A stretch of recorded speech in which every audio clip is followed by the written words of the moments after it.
Αγαπητέ Πρόεδρε, φίλε Παναγιώτη και μέλη της ΔΕΕΠ, για πρώτη εκδήλωση πάρα πολύ καλή. Ένα θερμό χειροκρότημα στη ΔΕΕΠ, σε όλα τα στελέχη τα οποία έχουν μπει δυναμικά σε αυτόν τον πολύ σημαντικό αγώνα. Φίλες και φίλοι, αγαπητέ Υπουργέ, βουλευτές, συνάδελφοι, αγαπητέ Γενικέ μας Γραμματέα, καλορίζικος και καλή δύναμη στα νέα πολύ σημαντικά καθήκοντα, αγαπητοί Δήμαρχοι, αγαπητέ Δήμαρχε Καλαμάτας, αγαπητέ Δήμαρχε Μεσσήνης, αγαπητοί μας συνάδελφοι στην Ευρωβουλή, αγαπητέ Γενικέ Γραμματέα, αγαπητέ φίλε κύριε Καφαντάρη, κυρίες και κύριοι, είστε πάρα πολλοί και νομίζω οι προσφορείς προηγήθηκαν. Εγώ θέλω να ξεκινήσω λέγοντας πόσο πολύ χαίρομαι που είμαστε εδώ όλοι μαζί στην πανέμορφη Μεσσηνία, στην πανέμορφη Καλαμάτα. Και θέλω να ξεκινήσω με θερμές ευχαριστίες στον Πρόεδρο προσωπικά για την πολύ τιμητική πρόσκληση που μου έκανε εδώ και καιρό να είμαστε σήμερα εδώ όλοι μαζί με όλους εσάς. Το πρωί είχα την τιμή να εκπροσωπήσω τον Πρωθυπουργό της χώρας, τον κύριο Κυριάκο Μητσοτάκη, στη Μάνη, στις επιτελειακές εκδηλώσεις για τα 200 χρόνια από τη μάχη του Δειρού. Μία μάχη σύμβολο γενναιότητας, σύμβολο ελευθερίας, σύμβολο αποφασιστικότητας, σύμβολο ενότητας. Και σήμερα απόψε εδώ μαζί σας, στην όμορφη Μεσσηνία, μαζί στη φιλόξενη αγκαλιά των βουλευτών μας, βλέπω εδώ τον Υπουργό μας, τον Γιάννη τον Λαμπρόπουλο. Γιάννη, συγχαρητήρια για την εξαιρετική δουλειά στο Υπουργείο Προστασίας του Πολίτη. Το Υπουργείο επιδεικνύει ένα πολύ σημαντικό έργο για τη συνεχή μείωση της εγκληματικότητας. Οι βουλευτές μας, ο Μίλτος ο Χρυσομάλης, ο Περικλής ο Μαντάς, οι οποίοι δίνουν διαρκώς μάχες εντός και εκτός Βουλής. Και χαίρομαι πάρα πολύ που είμαστε εδώ μαζί στην εκδήλωση ως ομιλητές, μαζί με δύο εξαιρετικούς ευρωβουλευτές. Μην νομίζετε ότι ο λαϊκισμός είναι μόνο στη χώρα μας. Λαϊκισμός υπάρχει και στην Ευρώπη. Και ο Φρέντης ο Μπελέρης και ο Δημήτρης ο Τσιόδρας, μαζί με όλη την ομάδα των προβουλευτών μας, δίνουν μια τεράστια μάχη ενάντια στο λαϊκισμό, ο οποίος και στην Ευρώπη υπάρχει, προκειμένου ακριβώς οι αρχές και οι αξίες της Νέας Δημοκρατίας πραγματικά να μεταλαμπαδευτούν και στις Βρυξέλλες, στο κέντρο, στην καρδιά της Ευρώπης. Και είμαστε εδώ με τον νέο μας γραμματέα, τον Κωνσταντίνο τον Κυρανάκη. Ο Κωνσταντίνος έχει αποδείξει στην πράξη τι μπορεί να πετύχει. Και το έχει αποδείξει στο κτηματολόγιο. Ακούσα τον Πρωθυπουργό τις προάλλες, ο οποίος εξήρε πραγματικά το πάρα πολύ σημαντικό έργο που έχει γίνει, μια εκκρεμότητα 200 ετών που ολοκληρώνεται με αυτή την κυβέρνηση, με Πρωθυπουργό τον Κυριάκο Μητσοτάκη και με εξαιρετικά σημαντική συμβολή του Κωνσταντίνου Κυρανάκη. Και οι μεταφορές μας. Έμεινε μόλις 15 μήνες και σε αυτούς τους 15 μήνες πραγματικά παρήχαγε ένα εξαιρετικά σημαντικό έργο. Μίλησε για τα τρένα, αλλά μίλησε με σεμνότητα. Δεν είναι μόνο στα τρένα που συνέβαλε καθοριστικά ο Κωνσταντίνος. Τα λεωφορεία. Έχουμε πάρα πολλά περισσότερα, καλύτερα, καινούρια λεωφορεία. Οι μεταφορές μας αλλάζουν. Έχουμε δρόμο. Αλλά όπως πολύ σωστά είπε, κάθε μέρα δίνεται μία μάχη για να είναι τα μέσα μεταφοράς κάθε μέρα πιο ασφαλή, κάθε μέρα που περνάει. Φίλες και φίλοι, είμαστε σε μία κρίσιμη καμπή. Έχουμε μπει στον 8ο χρόνο διακυβέρνησης της Νέας Δημοκρατίας με Πρωθυπουργό τον Κυριάκο Μητσοτάκη. Εγώ δεν είμαι εδώ να σας πω ότι όλα είναι ρόδινα και ιδανικά. Οι δυσκολίες είναι πολλές. Τα προβλήματα της καθημερινότητας είναι πολλά. Με πρώτο απ' όλα θα έλεγα την ακρίβεια. Και η προσπάθεια που κάνει κάθε μέλος αυτής της κυβέρνησης και κάθε μέλος της παράταξής μας είναι κάθε μέρα να βοηθούμε, να στηρίζουμε τον πολίτη, να φροντίζουμε ούτως ώστε με κάθε μας ενέργεια να μειώνονται φόροι, να αυξάνονται εισοδήματα, να διευρύνεται αυτό που λέμε το διαθέσιμο εισόδημα.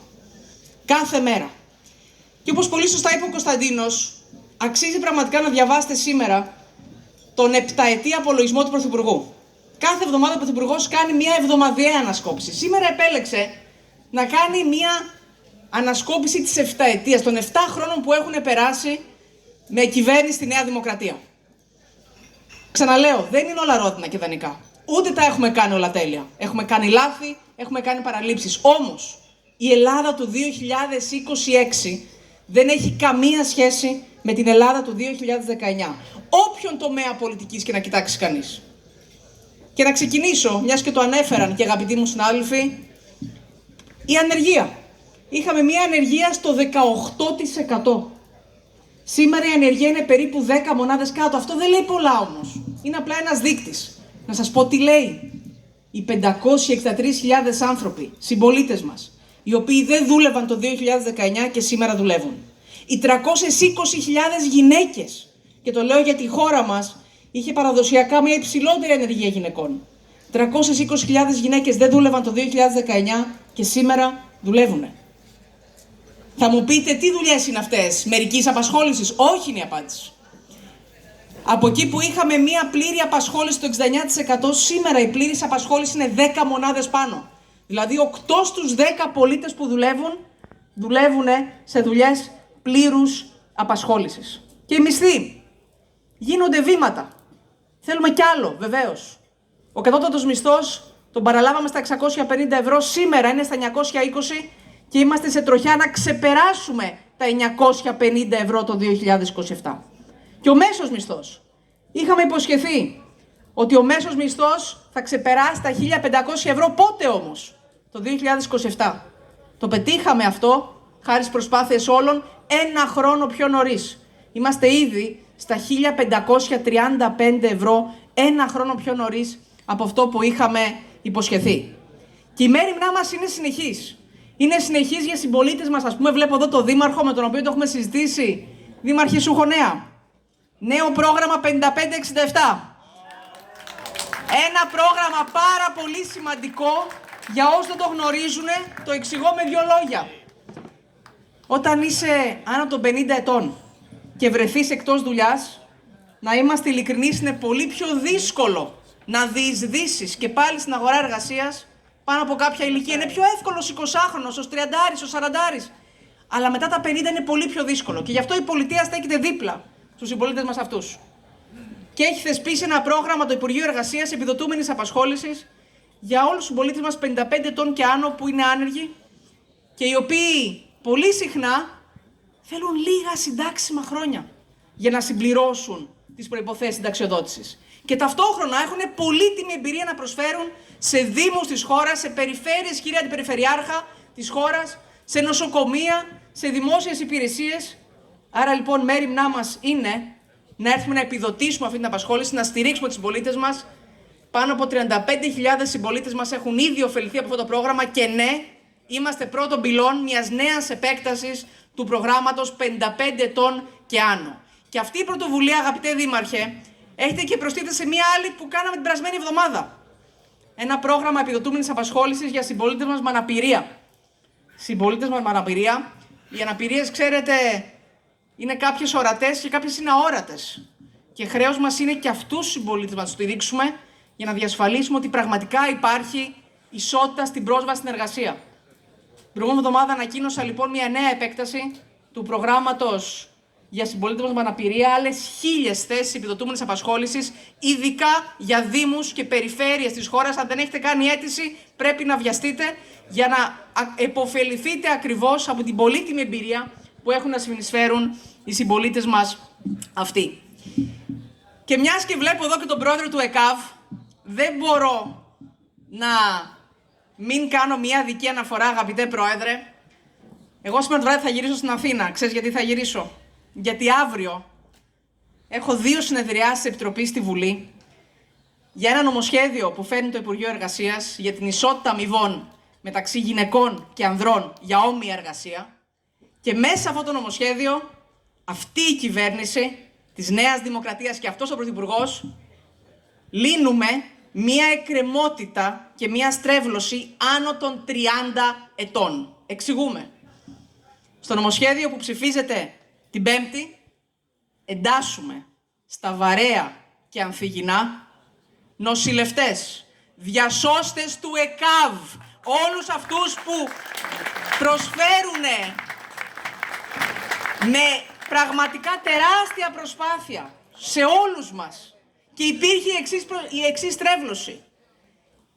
Όλοι αυτοί οι εξαιρετικά κρίσιμοι επαγγελματίες στον ιδιωτικό τομέα είχανε βαρέα και αμφιγεινά. Στον δημόσιο κάποιοι δεν είχανε. Ερχόμαστε λοιπόν και λύνουμε αυτή τη στρέβλωση, εξομοιώνουμε τις προϋποθέσεις και αποκαθιστούμε μία αδικία άνω των 30 ετών. Να λοιπόν πώς η Νέα Δημοκρατία και ο Κυριάκος Μητσοτάκης έρχεται κάθε μέρα με κάθε ενέργεια και λύνει ένα-ένα τα προβλήματα προκειμένου ακριβώς να υπάρχει δικαιοσύνη, να υπάρχει ισότητα και να υπάρχει αναγνώριση της πάρα πολύ σημαντικής δουλειάς που κάνετε. Ένα ευχαριστούμε σε όλους σας για το εξαιρετικό έργο που επιτελείτε κάθε μέρα, κάθε ώρα, κάθε στιγμή. Και βεβαίως βλέπω εδώ και πάρα πολλούς συναδέλφους από τη Δημόσια Υπηρεσία Απασχόλησης. Ένα μεγάλο χειροκρότημα για τη ΔΥΠΑ, για τον ΕΦΚΑ. Εάν νομίζετε ότι μαγικά μειώνονται η ανεργία και γίνονται και λύνονται οι παλιοί χρόνοι αναμονής των συντάξεων, έπαιρνε 500 ημέρες να βγει μια κύρια σύνταξη. Τώρα ξέρετε πόσο παίρνει? Τώρα παίρνει 42 ημέρες μια κύρια σύνταξη. Αυτό δεν έχει γίνει από μόνο του. Έχει γίνει χάρη στην τεράστια προσπάθεια κάθε εργαζόμενου στον ΕΦΚΑ, κάθε εργαζόμενου και εργαζόμενη στη Δημόσια Υπηρεσία Απασχόλησης. Ένα μεγάλο ευχαριστώ από καρδιάς για το εξαιρετικό έργο που επιτελείτε. Δεν είναι όμως μόνο τομέας εργασίας. Αναφερθήκαμε ήδη στον τομέα των μεταφορών με την εξαιρετική δουλειά που έχει κάνει ο Κωνσταντίνος. Στον τομέα των οικονομικών, αυτή η κυβέρνηση έχει καταργήσει, μειώσει 83 διαφορετικούς φόρους. 83 διαφορετικούς φόρους.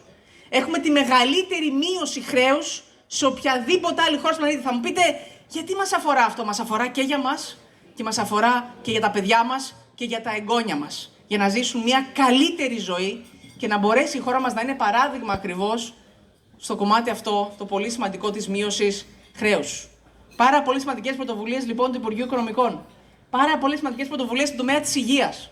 Αν ξεχώριζα μία μεταρρύθμιση στον τομέα της υγείας, πέρα από τις πολύ σημαντικές ανακαινήσεις που γίνονται παντού σε όλη τη χώρα, σε νοσοκομεία, σε κέντρα υγείας, αν μου λέγατε ποια είναι η μία πιο σημαντική μεταρρύθμιση στον τομέα της υγείας, θα σας έλεγα μία λέξη. Προλαμβάνω. Ο Κυριάκος Μητσοτάκης και η κυβέρνηση Νέας Δημοκρατίας έβαλε την πρόληψη στη ζωή του κάθε Έλληνα και της κάθε Ελληνίδας. Αυτά τα SMS που λαμβάνετε, που σας υπενθυμίζουν πόσο σημαντικό είναι να πάτε να εξεταστείτε δωρεάν, αυτό είναι μια αλλαγή ζωής. Γιατί διασφαλίζει μια καλύτερη υγεία για σας και ένα πιο βιώσιμο εθνικό σύστημα υγείας. Στην άμυνά μας. Ποτέ η χώρα μας δεν έχει υπάρξει πιο θωρακισμένη από ό,τι σήμερα. Είχαμε τη χαρά να απολαύσουμε σήμερα στη Μάνη τα νέα πτυτικά μέσα. Έχουμε καινούρια F-16, F-35. Έχουμε τις νέες φρεγάτες Μπελαρά. Ο Κίμωνας μας γεμίζει όλους, πραγματικά, με εθνική υπερηφάνεια. Ποτέ η χώρα μας δεν έχει υπάρξει τόσο θωρακισμένη όσο την παρούσα περίοδο. Φίλες και φίλοι, είναι πάρα πολλοί τομείς πολιτικής, στους οποίους θα συγκρίνει κανείς την Ελλάδα του 2019 και την Ελλάδα του 2026, παρά τα προβλήματα, παρά τις δυσκολίες, παρά το γεωπολιτικό, θα έλεγα, σκηνικό, το οποίο συνοδεύεται από τρομακτικές προκλήσεις. Ναι, η χώρα μας είναι πολύ καλύτερα. Και όπως είπε ο Κωνσταντίνος, η αλήθεια είναι και εγώ, όταν μπήκα στην πολιτική για πρώτη φορά το 2015, και ναι, μπήκα με απόφαση του Αντώνη Σαμαρά το 2015, και το λέω γιατί ποτέ δεν πρέπει να ξεχνάει κανείς από πού ξεκινάει. Πάντοτε πρέπει να θυμάται και να αποδίδει πάντοτε ευγνωμοσύνη γι' αυτό. Όταν μπήκα το 2015, μπήκα γιατί ο ίδιος ο Αντώνης Σαμαράς με έπεισε για το πόσο σημαντικό είναι να διοχετεύουμε όλη μας την ενέργεια στο να κάνουμε καλύτερη τη ζωή όλων των πολιτών. Κάθε μέρα με κάθε μας κίνηση να είμαστε χρήσιμοι στους πολίτες. Χρήσιμοι. Αυτή είναι η λέξη. Η χρησιμότητα, να κάνουμε την καθημερινότητά τους καλύτερη. Και αυτό μπορεί να το πετύχει κανείς πάρα πολύ καλύτερα όταν είμαστε όλοι μαζί ενωμένοι. Φίλες και φίλοι, έχουμε μπροστά μας ένα μεγάλο αγώνα. Και δεν έκανα τυχαία αναφορά στον απολογισμό των 7 χρόνων της κυβέρνησης της Νέας Δημοκρατίας. Έχουμε ένα μεγάλο αγώνα και σε αυτόν τον αγώνα μπροστά προς την πορεία των εθνικών εκλογών πρέπει και να μιλήσουμε για αυτά που έχουμε πετύχει όλοι μαζί, αλλά πρέπει να μιλήσουμε και την Ελλάδα του 2030. Τι οραματιζόμαστε? Και έχουμε 3 βασικούς άξονες για την Ελλάδα του 2030. Άξονας πρώτος, μια περαιτέρω ενίσχυση της οικονομίας της χώρας μας. Μια ακόμα μεγαλύτερη μείωση ανεργίας. μια ακόμη μεγαλύτερη αύξηση απασχόλησης, μια ακόμη μεγαλύτερη μείωση φόρων, μια ακόμη μεγαλύτερη διεύρυνση του διαθέσιμου εισοδήματος. Άξονας δεύτερος, μια ακόμη μεγαλύτερη θωράκιση της χώρας μας. Ναι, είναι πολύ καλύτερη η χώρα μας σήμερα από το 2019. Μπορούμε και άλλο να τη θωρακίσουμε και πρέπει να τη θωρακίσουμε. Γιατί οι κίνδυνοι που εγκυμονούν από τις απρόβλεπτες γεωπολιτικές εξελίξεις είναι σημαντικοί. Και η χώρα μας οφείλει να είναι όσο πιο θωρακισμένη γίνεται. Και τρίτος άξονας, θεσμικές παρεμβάσεις με την επικείμενη συνταγματική αναθεώρηση. Πρώτη φάση τώρα, δεύτερη φάση μετά τις εκλογές στην επόμενη Βουλή, τη λεγόμενη αναθεωρητική Βουλή. Είναι ευκαιρία για τις μεγάλες τομές. Δεν είναι δυνατόν το Σύνταγμά μας να μην έχει μέσα έννοιες όπως τεχνητή νοημοσύνη, η οποία έρχεται να αλλάξει πάρα πολλά πράγματα στη ζωή μας. Άρα λοιπόν, σε αυτόν τον αγώνα, τον οποίο τον δώσουμε όλοι μαζί, σπίτι-σπίτι, καφέ-καφέ, σε κάθε γωνιά της Ελλάδας, και αυτό το κάνει ήδη εξαιρετικά η ομάδα του Κωνσταντίνου Κυρανάκη και του Στέλιου Κονταδάκη. Σε αυτόν τον αγώνα λοιπόν δεν πρέπει να λείψει κανείς. Δεν είναι ένας εύκολος αγώνας. Οι προκλήσεις είναι πολλές. Γιατί οι δυσκολίες είναι πολλές. Η δική μας δουλειά είναι και να αναδείξουμε πόσα πολλά έχει κάνει αυτή η παράταξη τα χρόνια αυτά, πόσο διαφορετική είναι η Ελλάδα, αλλά πρέπει να μιλήσουμε και για το όραμά μας για την Ελλάδα του 2030. Και φίλες και φίλοι, αν είμαστε όλοι εδώ μαζί σήμερα, όλοι μαζί, είμαστε πάνω απ' όλα για ένα λόγο.